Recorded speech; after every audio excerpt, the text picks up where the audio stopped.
नमस्कार दोस्तों, कैसे हैं आप लोग। मेरा नाम सौरभ कुमार है और मैं आप लोग को यहाँ पर एम लक्ष्मीकांत का किताब ऑब्जेक्टिव किताब इंडिया पॉलिटी का, ठीक है। इससे हम लोग एमसीक्यू से प्रैक्टिस कर रहे हैं चैप्टर वाइज, ठीक है। और ये किताब आपका यूपीएससी पीटी पेपर 1 और आपका नेट जीआरए पेपर 2 के लिए बहुत इंपॉर्टेंट है, ठीक है। तो चलिए स्टार्ट करते हैं। आज का हमारा टॉपिक वो हम पढ़ेंगे सेट नंबर 28 हम करेंगे, ठीक है। आज हमारा सेट नंबर 28 है और चैप्टर नंबर 27 होगा, ठीक है। और इसका पार्ट नंबर एक ही पार्ट में हम इसे कंप्लीट करेंगे, ठीक है। और इसमें सिर्फ हमारा क्वेश्चन आंसर होगा, इसमें कोई भी एक्सप्लेनेशन नहीं होगा, विदाउट एक्सप्लेनेशन होगा। तो पार्ट 4 यूनिट 4 का चैप्टर नंबर 27 चीफ मिनिस्टर को पढ़ेंगे। तो देखिए आपका सामने part 4 state government 27 chief minister. तो चैप्टर नंबर 27 आपके सामने आ गया, MCQ set practice chief minister. तो पहला क्वेश्चन है, consider the following statement with regard to the chief minister of a state. तो which of this are correct. Option number C 1, 3, 4 are correct, ठीक है। तो consider the following statement with regard to the chief minister of state. तो he is appointed by the governor of the state, ये सही है। He must communicate to the governor all the decision of council of minister relating to the administration of the state and proposal for legislation, सही है। If the governor of the state so requires, the chief minister shall submit for the consideration of the council of minister any matter on which a decision has been taken by a minister but which has not been considered by the council of minister, सही है, ठीक है। और he and his council of minister are collectively responsible to the governor, ये आपका गलत है, ठीक है। तो 1, 3, 4 आपका सही है।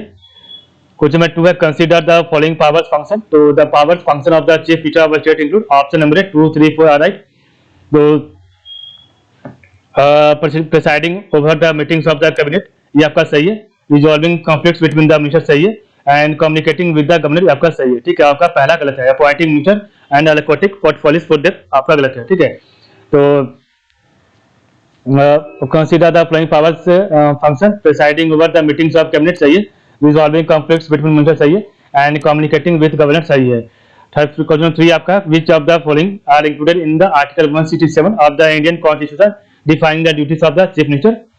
तो इसका right answer option number D. Option number 1, 3, 4 are right. To communicate to the governor of the state all decision of the council of minister relating to the administration of the affairs of the state and proposal for legislation. And 2 आपका गलत है, ठीक है। To take prior governor sanction for the budget before submitting in the state legislative assembly, गलत है। To furnish the information call by the governor regarding administration of affairs of the state, ये आपका सही है। And if the governor so required to submit for consideration of the council of minister a matter on which minister has taken a decision without submitting the same for consideration by the council before hand, ये आपका सही है। Question 4 है, which one of the following is constitutionally obligatory on the part of the chief minister of a state। option number B, the chief minister has to communicate to the governor all decision of the cabinet relating to administration and proposal for legislation, सही है। For question 5 आपका, which one of the following is correct in terms of constitution of India। option number D, it shall be the duty of chief minister to communicate to the governor all decision of the council of minister relating to the administration of the affairs of the state, ठीक है। Question आपका 6 number है, assertion और reason है। तो assertion ये कह रहा है, in the matters of appointment and dismissal of ministers the chief minister words is final. और रीजन आर है आपका, governors appoint the leaders of a majority part as the chief minister and on his advice appoint the ministers.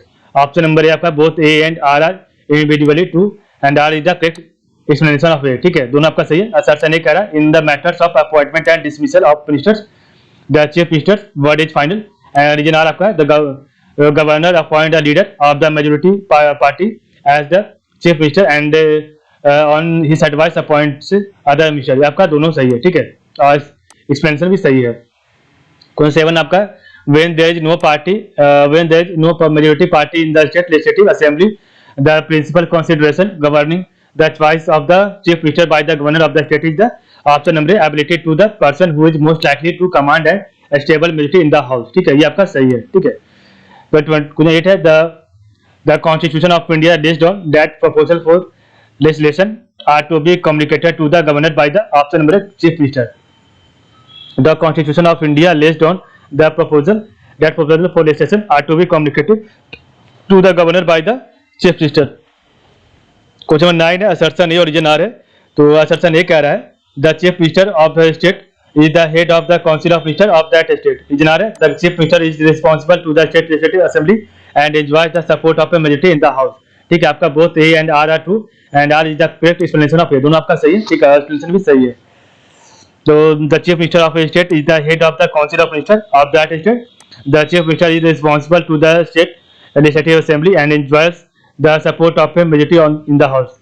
Question number 10 है, consider the following statement. The chief minister as the head of the state council of minister. Which of the statement given occurs? Option number A, 1 and 2 are right.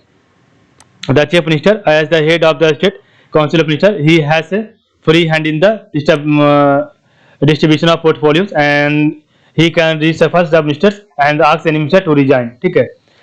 Question number 11 है, state 1 और state 2. ठीक है, sorry, statement 1 और statement 2 है. The chief minister of a state can exercise control over other branches of the government through a coterie of advisors. ये आपका गलत है, ठीक है. The chief minister and his cabinet function on the basis of collective responsibility आपका सही है. Statement 1 is false, statement 2 is true, option D. ठीक है. क्वेश्चन नंबर 12 है, consider the following statement with respect to duties of the chief minister of a state according to the Constitution of India. तो only 2 is right. To make rules for the convenient transaction of business of the state government and for the allocation among ministers of the state business आपका गलत है. Statement 2 आपका सही है. If the governor of the state so required to submit for consideration of the council of minister any matter on which a decision has been taken by a minister but which has not been considered by council, तो ये आपका सही है, ठीक है. Question number 13 है, in which of the following bodies does the chief minister of a state hold membership? तो option number C 1, 2, 3, 4. National integration council, national development council, inter state council and zonal council. तो in which of the following bodies that does the chief minister of a state hold membership? National integration council, national development council, inter state council and zonal council. ठीक है, आपका चल सही है. तो इस प्रकार हम देखा आज का वीडियो. तो आज के लिए बस इतना ही. आप लोग का बहुत बहुत धन्यवाद. कल हम आपका पढ़ेंगे चैप्टर नंबर 28, ठीक है, जो कि आपका होगा स्टेट काउंसिल ऑफ मिनिस्टर. ठीक है, जो कि आपका पार्ट नंबर 4 का चैप्टर नंबर 28 होगा. ठीक है, तो आज के लिए बस इतना ही. आप लोग का बहुत बहुत धन्यवाद.